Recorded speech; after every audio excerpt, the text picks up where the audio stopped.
The Eastern Cape Human Resource Development Council on Thursday met with student leaders from various institutions of higher learning to discuss key impediments to student funding.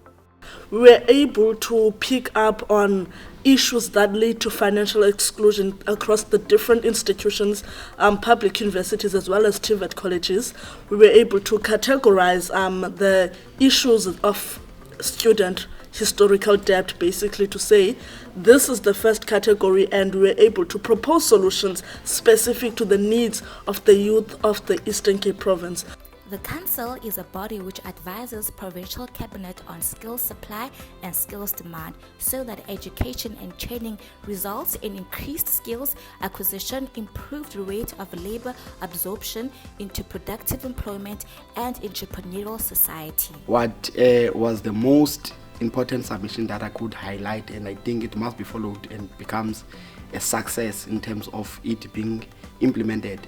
it's the one of saying we must bring all stakeholders on the table. Bring your provincial government, bring all your business people or private sector that is still existing here in the Eastern Cape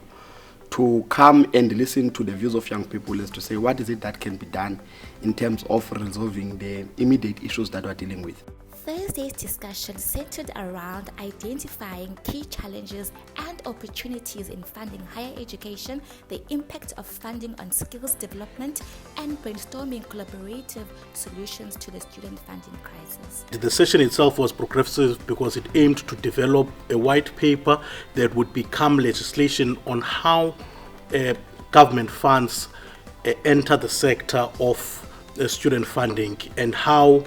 other government entities such as CIFA, such as CETAs also funnel in their resources into the Eastern Cape, which was a very particularly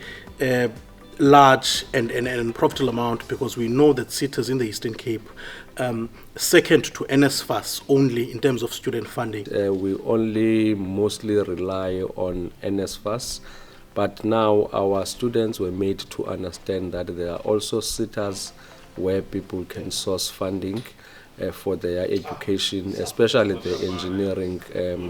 students that need to pursue their careers in engineering studies. The agreements that had been made and resolutions that were took in the session are of paramount importance, precisely because they are not just speaking to the theoretical part of transforming a student life in educational path, but also it speaks directly to how practically a student can actually be exposed in the labor market. This session was about one of our key priority areas, which is education,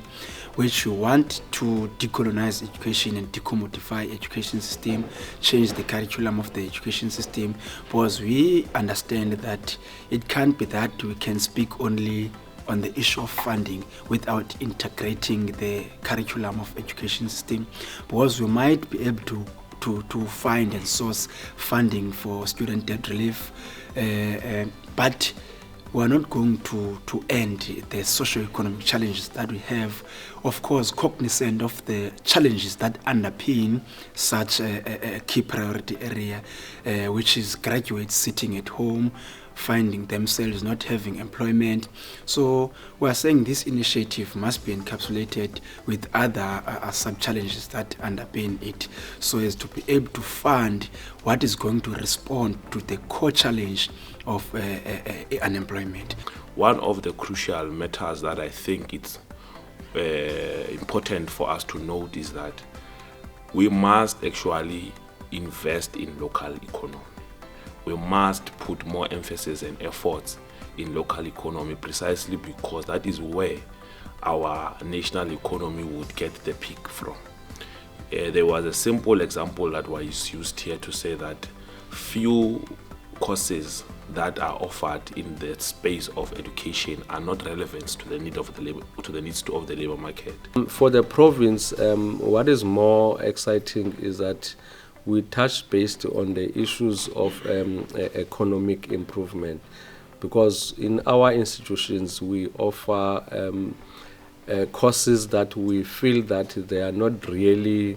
improving our economy. We have marine studies that we will have to look at on how we can integrate them in our institutions so that our economy in the province can grow better with the sea that we have. Moving forward, we have very, very high hopes that this initiative will assist millions of students out there to be able to get their certificates, to be able to have access to education, and to overall just achieve the dream of every black child, which is free quality education.